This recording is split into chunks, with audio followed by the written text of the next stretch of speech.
Hello guys, welcome to simplified study. इस video में हम देखेंगे फैक्टराइजेशन ऑफ डिटर्मिनेंट्स के कुछ previous year IIT JEE problems. Factorization of determinants एक बहुत यूजफुल टेक्निक है जिससे उन डिटर्मिनेंट्स को ईजिली सॉल्व किया जा सकता है जिसके हर एक एलिमेंट बहुत सारे टर्म्स का सम हो। इसके साथ ही हम देखेंगे डिटर्मिनेंट जिनके elements non numeric general terms के बने होते हैं, उन्हें सॉल्व करने का भी शॉर्टकट। चलिए अब स्टार्ट करते हैं इस वीडियो के क्वेश्चंस। तो आइए अब पहला क्वेश्चन देखते हैं। For all values of A B C and P Q R show that determinant cos A minus P cos B minus P cos C minus P cos A minus Q cos B minus Q cos C minus Q cos A minus R cos B minus R cos C minus R equal to zero. इस question को solve करने के लिए हम एक formula का use करेंगे। Cos A minus B equal to cos A cos B plus sign A sin B. इस फॉर्मूला से हम इन सारे एलिमेंट्स को एक्सपैंड करेंगे तो हमारा जो डिटर्मिनेंट है इसकी वैल्यू हो जाएगी cos A cos P plus sign A sine P cos B plus sine B sine P cos C plus sine C sine P. इसी तरह से सेकंड और थर्ड कॉलम के भी सारे एलिमेंट्स को हम एक्सपैंड करेंगे। अब जैसा कि हम देख सकते हैं कि ये एक 3/3 डिटर्मिनेंट है जिसमें कि हर एक कॉलम में, फॉर एग्जांपल जो फर्स्ट कॉलम है यहाँ पे ये कॉस पी और साइन पी ये रिपीट हो रहे हैं, कॉस पी साइन पी, यहाँ भी कॉस पी साइन पी और यहाँ भी cos P sin P. Similarly second column में भी रिपीटिशन है कॉस क्यू और साइन क्यू का, जैसा हम देख सकते हैं। और थर्ड कॉलम में कॉस आर और साइन आर का रिपीटिशन है। और ये जो टर्म्स हैं cos P sin P cos Q sin Q cos R sin R, इनके साथ जो टर्म मल्टीप्लाई हो रहे हैं वो भी हम देख सकते हैं कि रो में कांस्टेंट है। फॉर एग्जांपल कॉस पी के साथ मल्टीप्लाई हो रहा है कॉस ए, साइन पी के साथ साइन ए। ये कॉस ए और साइन ए ये रो में भी कांस्टेंट है। यहाँ भी cos B sin B constant है, कॉस सी और साइन सी कांस्टेंट है। अब यहाँ से इस तरह से हमें पता चलता है कि ये जो डिटर्मिनेंट है इसको हम प्रोडक्ट ऑफ टू डिटर्मिनेंट्स के फॉर्म में रिप्रेजेंट कर सकते हैं। तो इसके लिए हमारे पास दो टर्म्स हैं। अब 3/3 डिटर्मिनेंट है तो हमें एक तीसरा टर्म भी चाहिए हर जगह पे, तो हम हर जगह पे प्लस ज़ीरो कर देंगे। तो हर एक जो हमारा एलिमेंट है वो तीन टर्म्स का सम हो जाएगा। ये जो ज़ीरो है ये भी ज़ीरो इंटू ज़ीरो रहेगा, तो इसका भी रिपीटिशन कॉलम वाइज और रो वाइज दोनों जगह पे रहेगा। तो अब सबसे पहले हम देख लेते हैं हमारा जो पहला डिटर्मिनेंट है वो क्या बनेगा। तो उसके लिए रो में हम देख सकते हैं कि कॉस ए और साइन ए और ज़ीरो, ये जो ज़ीरो है ज़ीरो इंटू ज़ीरो ये रिपीट हो रहे हैं फर्स्ट रो में। कॉस ए साइन ए और zero, cos A sin A zero, cos A sin A zero. तो हमारा जो पहले डिटर्मिनेंट का पहला रो है ये हो जाएगा cos A sin A zero. Similarly जो हमारा दूसरा रो हो जाएगा पहले डिटर्मिनेंट का cos B sin B, cos B sin B, cos B sin B और ज़ीरो है सबके साथ। तो cos B sin B zero ये हो जाएगा हमारा दूसरा रो। इसी तरह से हमारा जो तीसरा रो है ये हो जाएगा कॉस सी और साइन सी, क्योंकि ये रो में रिपीट हो रहे हैं कॉस सी साइन सी, कॉस सी साइन सी और कॉस सी साइन सी। नेक्स्ट अब हम दूसरा डिटर्मिनेंट देखेंगे। जो दूसरा डिटर्मिनेंट है वो क्या बनेगा। तो जैसा कि हम देख सकते हैं कि फर्स्ट कॉलम में कॉस पी और साइन पी ये रिपीट हो रहे हैं, कॉस पी साइन पी और ज़ीरो। तो हमारा जो पहला रो है दूसरे डिटर्मिनेंट का ये हो जाएगा cos P sin P zero. Similarly जो दूसरा रो है उसके लिए हम देखेंगे दूसरे कॉलम में जो एलिमेंट्स रिपीट हो रहे हैं तो वो है कॉस क्यू साइन क्यू और ज़ीरो, ये हो जाएगा हमारा दूसरा रो। इसी तरह से हमारा तीसरा रो हो जाएगा कॉस आर साइन आर और ज़ीरो, ये हमारा तीसरा रो हो जाएगा। अब जैसा कि हम देख सकते हैं कि इस डिटर्मिनेंट में एक कॉलम है जिसके सारे एलिमेंट ज़ीरो हैं, तो इस डिटर्मिनेंट की वैल्यू हो जाएगी ज़ीरो। इसी तरह से दूसरा जो डिटर्मिनेंट है इसकी भी वैल्यू हो जाएगी ज़ीरो। तो ज़ीरो इंटू ज़ीरो ये डिटर्मिनेंट की वैल्यू हो गई ज़ीरो, ये हमने प्रूव कर दिया। एक्चुअली में ये क्वेश्चन आईआईटी जेईई में 4 नंबर के लिए पूछा जा चुका है। तो हम देख सकते हैं कि फैक्टराइजेशन का यूज़ करके हमने इसको सिर्फ 2 स्टेप में सॉल्व कर दिया। अब नेक्स्ट क्वेश्चन देख लेते हैं।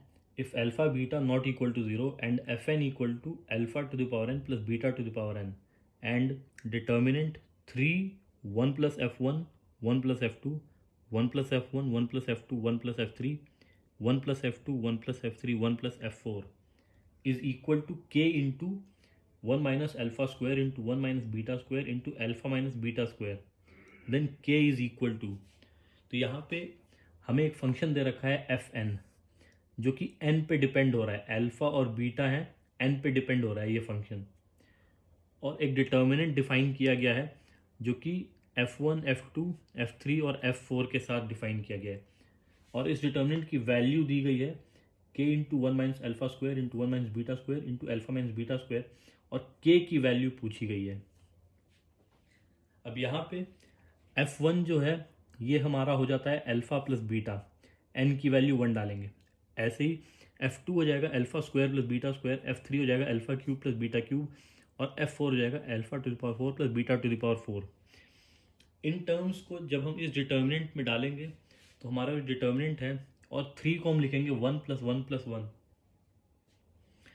तो ये डिटर्मिनेंट हो जाएगा इस तरह से 1 plus 1 plus 1, 1 plus alpha plus beta, f1 की वैल्यू अल्फा प्लस बीटा हमने यहाँ पे डाल दी।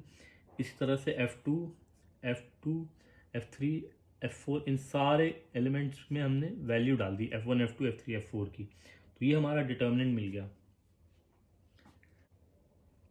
अब हमने यहाँ पे एलिमेंट्स में कौन से टर्म हैं जो रिपीट हो रहे हैं उसको देखने के लिए हमने हर एक एलिमेंट है वो जिन पार्ट से बना है उनको as product of two terms हमने लिख दिया है। फॉर एग्जाम्पल 1 को हमने लिख दिया है 1 इंटू 1, यहाँ भी 1 को 1 इंटू 1 और 1 को 1 इंटू 1। इसी तरह से अल्फा को हमने लिख दिया है 1 इंटू अल्फा, और बीटा को 1 इंटू बीटा, और अल्फा स्क्वायर को 1 इंटू अल्फा स्क्वायर, और यहाँ पे बीटा स्क्वायर को 1 इंटू बीटा स्क्वायर।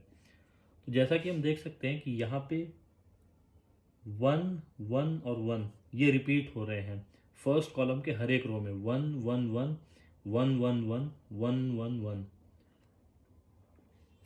अब यहाँ पे हमने देख लिया है कि फर्स्ट कॉलम से हमें पता चल गया है कि कौन कौन से एलिमेंट हैं जो रिपीट हो रहे हैं।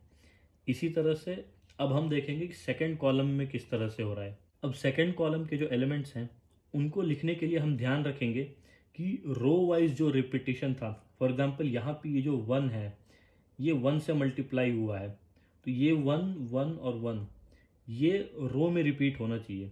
इसी तरह से यहाँ पे 1 मल्टीप्लाई हुआ है 1 से, अल्फा से और बीटा से, तो यहाँ पे 1 अल्फा और बीटा आना चाहिए। इसी तरह से यहाँ पे हुआ है 1 अल्फा स्क्वायर और बीटा स्क्वायर से, तो यहाँ पे 1 अल्फा स्क्वायर और बीटा स्क्वायर आना चाहिए। अगेन यहाँ भी थर्ड कॉलम में भी 1 अल्फा स्क्वायर और बीटा स्क्वायर आएगा।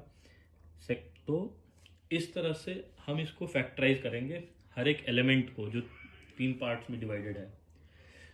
तो यहाँ पे हम जैसा देख सकते हैं 1 हो जाएगा 1 इंटू 1, अल्फा हो जाएगा अल्फा इंटू 1, क्योंकि हमें दूसरा पार्ट 1 चाहिए, तो ये हो जाएगा अल्फा इंटू 1, और इसी तरह से यहाँ हो जाएगा बीटा इंटू 1, क्योंकि हमें हॉरिजॉन्टली देखना है कि किस तरह से रिपीटिशन है।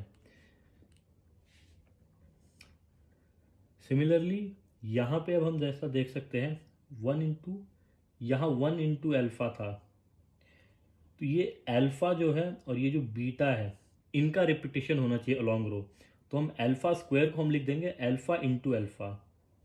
सिमिलरली बीटा स्क्वायर को हम लिख देंगे बीटा इंटू बीटा।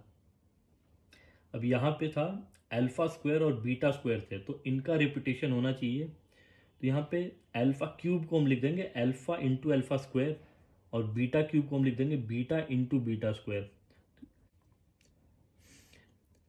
इसी तरह से ये अल्फा और बीटा और 1 इनका रिपीटिशन अलॉन्ग रो देखने के लिए, जैसे हमने यहाँ पे अल्फा स्क्वायर को लिखा था अल्फा इंटू अल्फा, उसी तरह से यहाँ अल्फा क्यूब को हम लिख देंगे alpha square into alpha, so that ये जो अल्फा है ये यहाँ भी आ सके, और यहाँ पे जो बीटा क्यूब है इसको हम लिख देंगे beta square into beta, so that ये 1 अल्फा और बीटा ये रिपीट हो सके थ्रू आउट सेकेंड रो। इसी तरह से 1 अल्फा स्क्वायर और बीटा स्क्वायर ये भी रिपीट होने चाहिए थ्रू आउट थर्ड रो, तो हम अल्फा टू द पावर 4 को लिख देंगे alpha square into alpha square, और बीटा टू द पावर 4 को लिख देंगे beta square into beta square, so that ये 1 अल्फा स्क्वायर बीटा स्क्वायर ये रिपीट हो जाए, 1 अल्फा स्क्वायर बीटा स्क्वायर, यहाँ भी 1 अल्फा स्क्वायर बीटा स्क्वायर। अब जैसा कि हम देख सकते हैं यहाँ पे फर्स्ट कॉलम में 1 1 और 1 ये रिपीट हो रहे हैं, जो ब्लू इंक से लिखे गए हैं, 1 1 और 1, यहाँ भी 1 1 और 1 1 1 और 1। तो ये पहले डिटर्मिनेंट का फर्स्ट रो हो जाएंगे, 1 1 एंड 1। सिमिलरली पहले डिटर्मिनेंट के दूसरे रो के लिए हम देखेंगे यहाँ पे कौन से एलिमेंट्स हैं, सेकंड कॉलम में कौन से एलिमेंट्स हैं। 1 अल्फा और बीटा, 1 अल्फा और बीटा, 1 अल्फा और बीटा, तो ये 1 अल्फा बीटा ये हो जाएंगे सेकंड रो। इसी तरह से 1 alpha square beta square, 1 alpha square beta square, 1 alpha square beta square, ये हो जाएंगे थर्ड रो के एलिमेंट्स। तो इस तरह से हमारा पहला डिटर्मिनेंट हमें मिल जाएगा। दूसरे डिटर्मिनेंट के लिए हमें क्या करना होगा, दूसरे डिटर्मिनेंट के लिए हम देखेंगे रो में किस तरह से पैटर्न हमें नज़र आ रहा है। ये 1 जिससे मल्टीप्लाई हुआ था जिस टर्म से, उनका रिपीटिशन कैसा है। तो 1 जो है वो 1 से मल्टीप्लाई हुआ था, यहाँ भी 1 1 से मल्टीप्लाई हुआ था और 1 1 से मल्टीप्लाई हुआ था। ये हो जाएगा 1 1 एंड 1, ये हो जाएगा पहला रो, क्योंकि ये 1 यहाँ भी 1 1 1 1 1 और 1 ये यहाँ पे आ रहे हैं। सिमिलरली यहाँ पे 1 अल्फा और बीटा ये हो जा रहा है हमारा दूसरा रो, और 1 अल्फा स्क्वायर बीटा स्क्वायर ये हो जा रहा है हमारा तीसरा रो। अब यहाँ पे हमने एक और तरीका था ये दूसरा डिटर्मिनेंट फाइंड आउट करने का।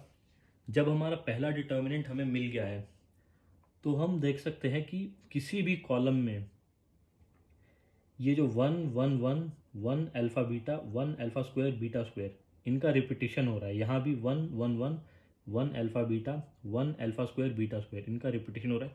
तो ऑब्वियसली यही हमारा दूसरा डिटर्मिनेंट होगा। तो इस तरह से हमने इस डिटर्मिनेंट को फैक्टराइज कर दिया इन दो अलग अलग डिटर्मिनेंट्स के फॉर्म में। अब जैसा हम देख सकते हैं कि ये दोनों डिटर्मिनेंट एक्चुअली सेम है, 1 1 1 1 alpha beta 1 alpha square beta square, 1 1 1 1 alpha beta 1 alpha square beta square.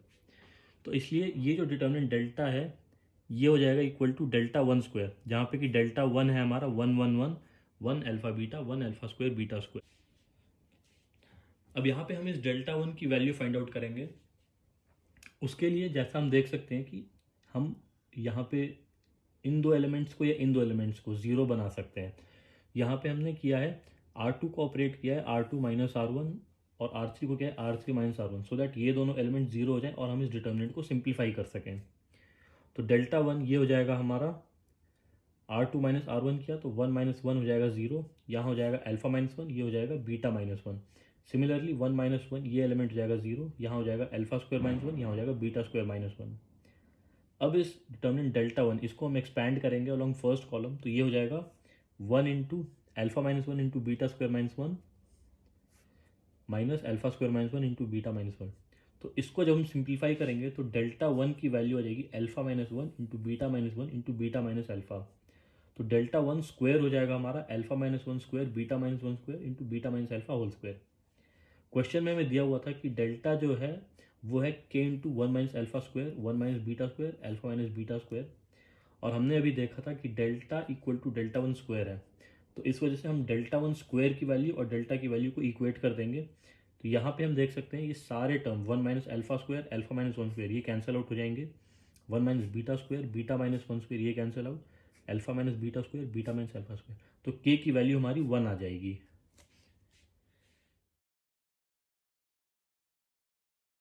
अब इस क्वेश्चन को करने का एक और दूसरा शॉर्टकट तरीका भी है, वो देख लेते हैं कि क्या है। क्वेश्चन में हमें दिया हुआ था कि एफ एन ये है alpha to the power N plus beta to the power N, और अल्फा बीटा नॉन ज़ीरो होंगे, और हमारा डिटर्मिनेंट है वो दिया हुआ था equal to K into 1 minus alpha square 1 minus beta square alpha minus beta square.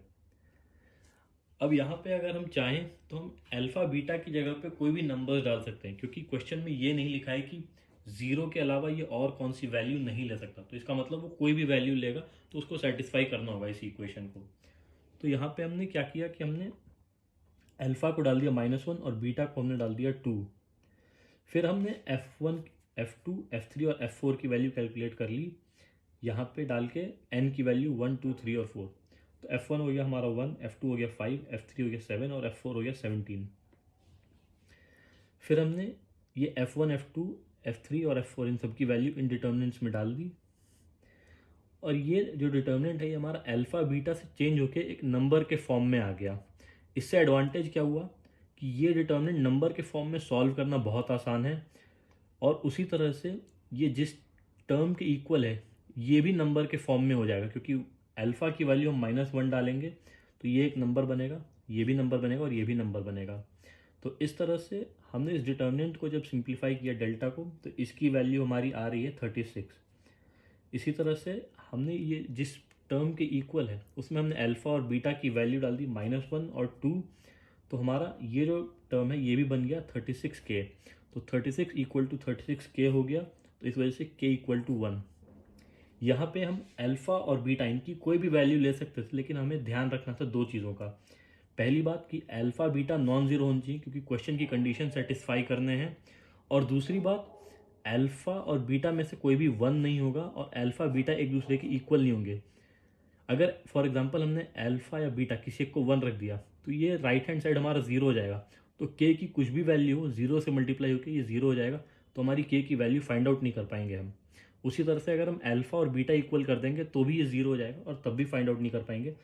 इसलिए हमने दो छोटे नंबर्स लिए -1 और 2, सो दैट ये हमारे F1 F2 F3 और F4 ये छोटे नंबर्स आएंगे और हम इसको ईजिली सिंप्लीफाई कर सकें।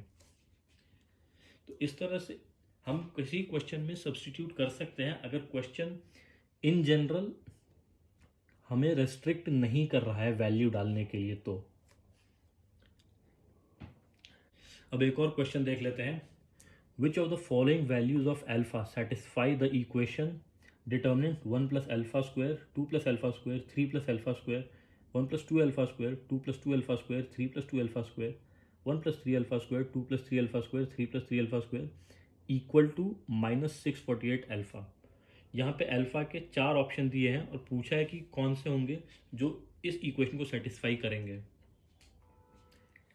अब यहाँ पर भी हमने ये जितने टर्म्स हैं इन सबको एक्सपैंड कर दिया। 1 + अल्फा होल स्क्वायर को हमने लिख दिया 1 + अल्फा स्क्वायर + 2 अल्फा। इसी तरह से 2 + अल्फा स्क्वायर 3 + अल्फा स्क्वायर और बाकी सारे एलिमेंट्स को हमने एक्सपैंड कर दिया।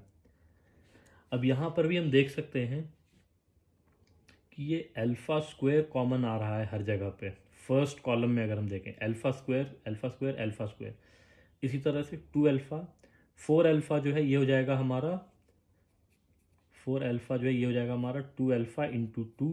6 अल्फा हो जाएगा 2 अल्फा इंटू 3। तो यहाँ भी रिपीटिशन है। इसी तरह से यहाँ भी 4 अल्फा है 8 अल्फा जो है ये हो जाएगा हमारा 4 अल्फा इंटू 2। 12 अल्फा ये हो जाएगा 4 अल्फा इंटू 3। यहाँ पर भी 9 अल्फा स्क्वायर कॉमन है 6 अल्फा 12 अल्फा 18 अल्फा।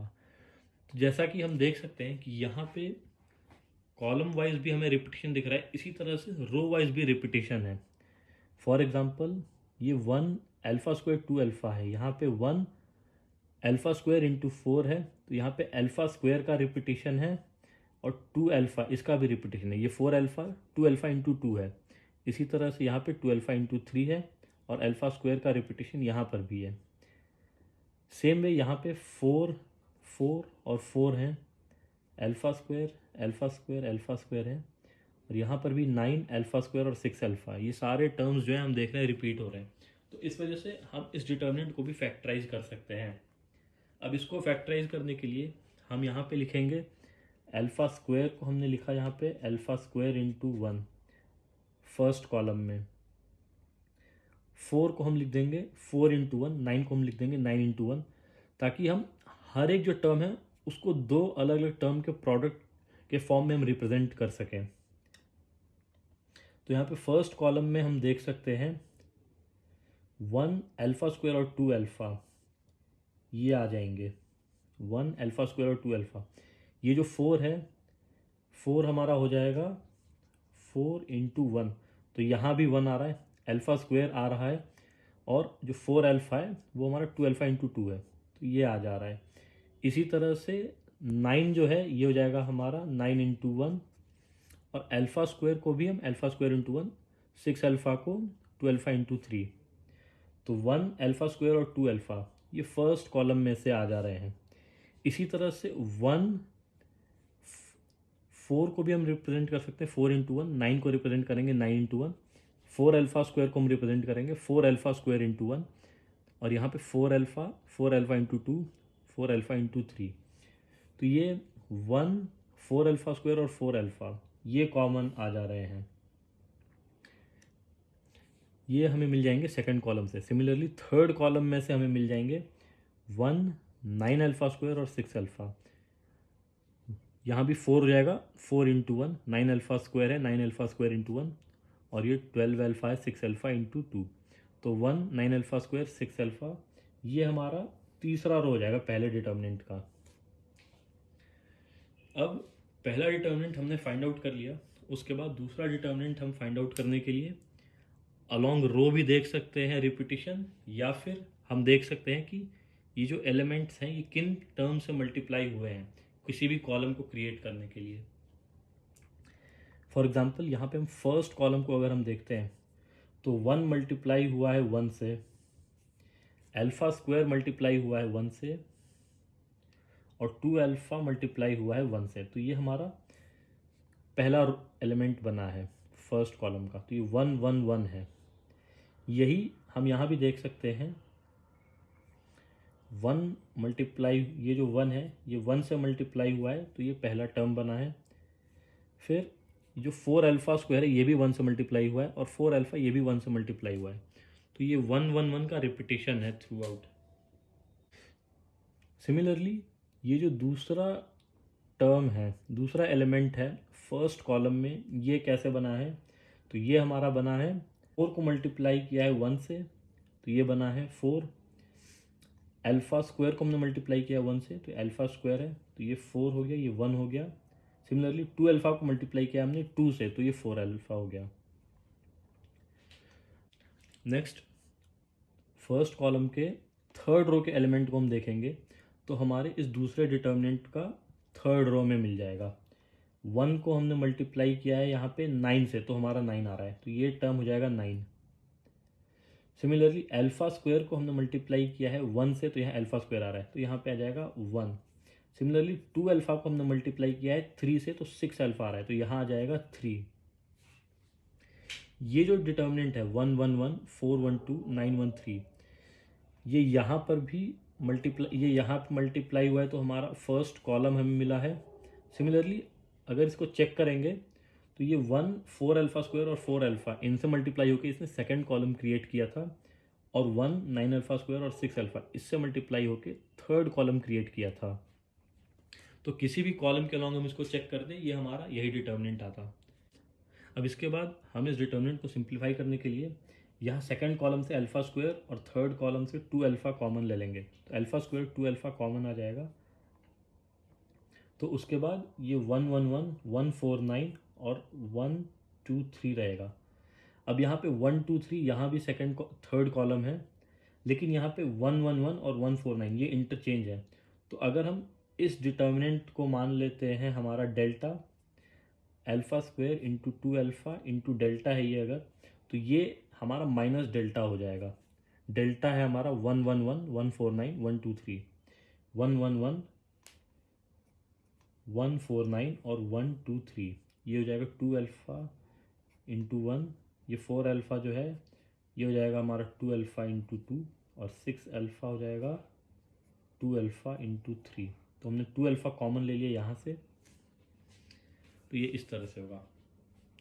अगर हमने इस डेल्टा के दोनों कॉलम को इंटरचेंज कर दिया तो ये हमारा दूसरा डिटर्मिनेंट बन जा रहा था।